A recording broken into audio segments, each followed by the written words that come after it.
Hi everyone. I just wanna calling you guys from Vega Alta, Puerto Rico. My daughter's gonna post this, so I just want to share all my wonderful prayers that everybody's been. I know that they've been saying and talking to my daughter and asking about us. We're fine, thank God. Our family, our immediate family is fine. My uncle's fine. We have a few other cousins and things, and they're fine. It's really a devastation. Um, we lost a lot of fence and trees that broke down, and Puerto Rico's the island looks like it has been burnt. Like all the trees are everywhere. They look like there's been a forest fire around. Split trees everywhere, power lines everywhere. We have no water. We have no electricity, and it's a miracle that I saw that the internet was on, so I jumped on it and I called my daughter and I Skyped her, and so we know that a lot of people are not having power. This is so devastating because even as we speak, even before Maria hit, when Irma hit, there was still about 700 or 70,000, I can't remember the exact number, of people without lights. And here now, again, Maria comes and devastates. People lost their roofs. We went to take my uncle to Maricao. He lives in Maricao. The homes were totally, the roofs were gone. He got mudslides are all over the place. I don't know about many different areas because I only could see a few of the areas. We can't see the news. We only could hear some of the news. The only station people is on in Puerto Rico is WAPA. And if you guys know WAPA, it's like the number one. And they are the only ones that are not on the TV, but that are connected through a radio station. And they're able to receive calls. But they are asking for the people of the states not to call in because the people from Puerto Rico are trying to find out if their loved ones are okay. So it makes it hard for them to try to talk to people from the states, and because people have been calling from Florida, New York, and that interrupts the line for other people that are in Puerto Rico to call about their families here. But it's really hard. We haven't heard from a friend of ours, from his wife. We haven't heard from her, but there's no way to communicate. So today, someone told us that there was an area, so that it's off the highway. So there was cars parked all over the highway, trying to get a connection on the phone, and we were able to connect. I connected with my daughter, with my sister, and mom connected with some of her friends that were concerned because when you call in, the lines are busy, and if we call out, your lines are busy. We don't know how long we're not going to have water. There's no ice. Thank God we have a water tank here, so we have water. We share what we can with our friends. We share, gas, whatever we have to do. We have to come together. We had our fence all down, trees, all the trees were down on our backyard, on our front yard. They were everywhere. They were in the street, and all the neighbors came out with their machetes, like old timers, and they were chopping away, and they were using, it's hard to use the machine one because it's electric, and we didn't want to use up the gas, because we don't know how long we're going to be without electricity, and we can't find gas. It's scarce.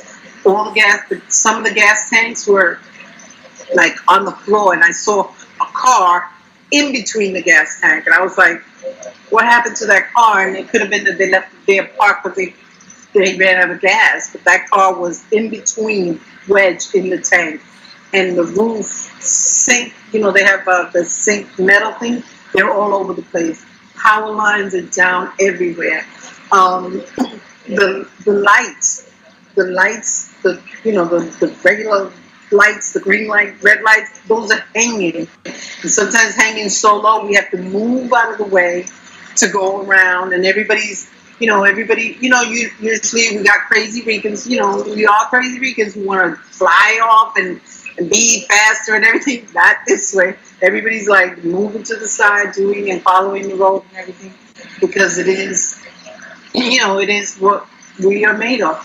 People out there helping, people walking around in machetes, and they are, just, they see a tree in the road, they chop it down because they've got to clear it. We've got to clear it for the water people, we have people that deliver water to certain areas, because people don't have water.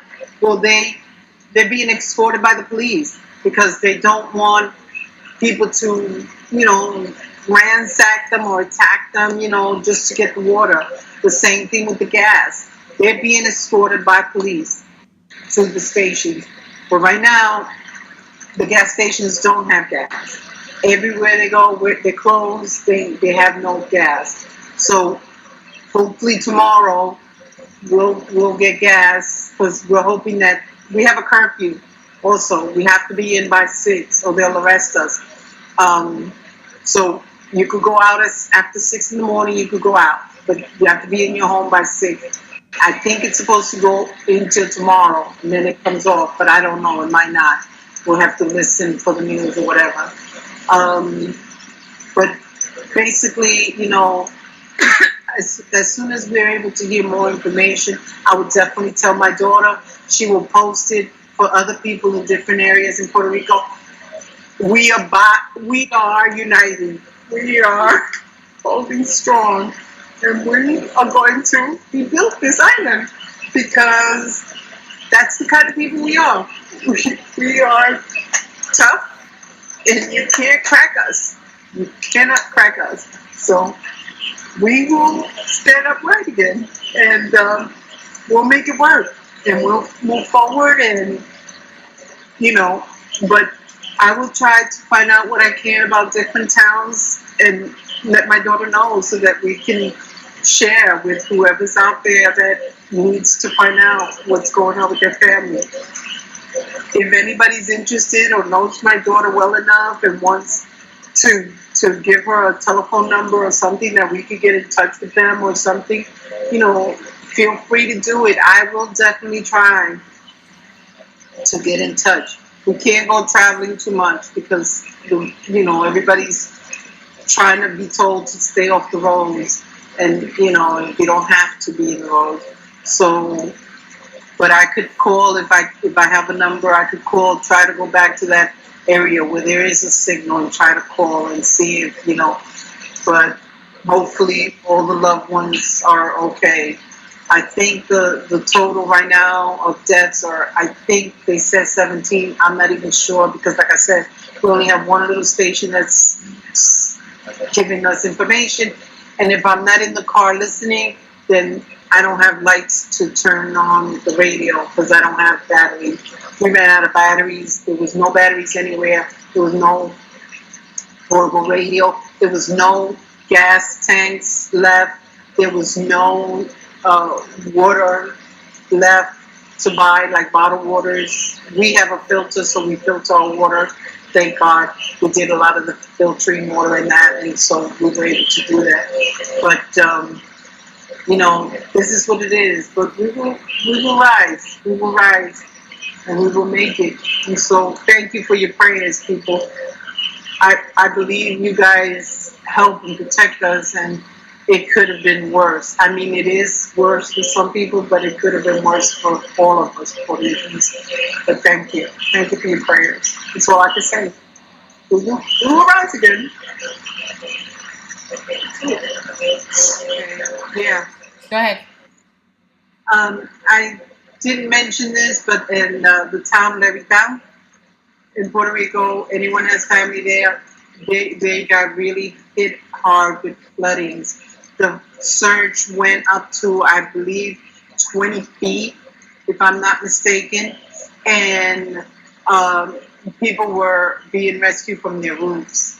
One of my cousin's husband, his friend at work, told him about the story that he was saying, please see if you could send somebody, because he was able to connect through the internet or something, or an email or something, and he says, we're at the top of my roof, and his wife is pregnant. Oh. And so the man that he called them, and the National Guard was out going to go get them, but he hasn't heard anything from them, so he doesn't know anything of what's going on. So anyone that had family there, just give them time to get in touch with you guys. I don't know what the WAPA phone number is. If you guys can look it up in the news, maybe you can find out. But they're truly trying not to get too many calls from the state. But I do know that the Levittown was like totally flooded.